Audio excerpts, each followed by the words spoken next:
నమస్కారం అండి. నేను మీ దీపిక. అందరు బాగున్నారు. ఈరోజు ఇంకొక వీడియోతో మీ ముందుకు వచ్చేసాను అండి. అదేంటంటే పుల్లగూర అండి. 3 ఆకుకూరలతో పుల్లగూర. దీనికి కావాల్సిన పదార్థాలు వచ్చేసి మెంతికూర కొంచెము, ఒక కట్ట తోటకూర, ఒక కట్ట పాలకూర, కుట్ట చుక్కకూర, 10 పచ్చిమిర్చి, ఉల్లిపాయ ఒకటి, 2 టమాటాలు, కొద్దిగా చింతపండు, కొద్దిగా పసుపు.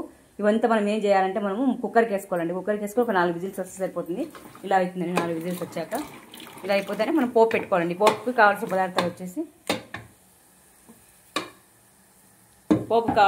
వచ్చేసి ఎల్లుల్లిపాయలు, ఉల్లిపాయలు, ఉద్దిపప్పు, శనగపప్పు, ఎండుమిర్చి, ఆవాలు, జీలకర్ర ఇవన్నీ వేసేసి పోపు వేసుకుంటే చాలా చాలా బాగుంది. సూపర్ ఉంటుంది. మనం ఇక్కడ ట్రై చేయండి. ఎందుకంటే మనం ఎప్పుడు పప్పుగా చేస్తాం కదా, పిల్లలు ఆకుకూరలు తినారు కదా, అలాంటప్పుడు వాళ్ళకి ఇలాంటప్పుడు బెస్ట్గా ఉంటుందండి చాలా.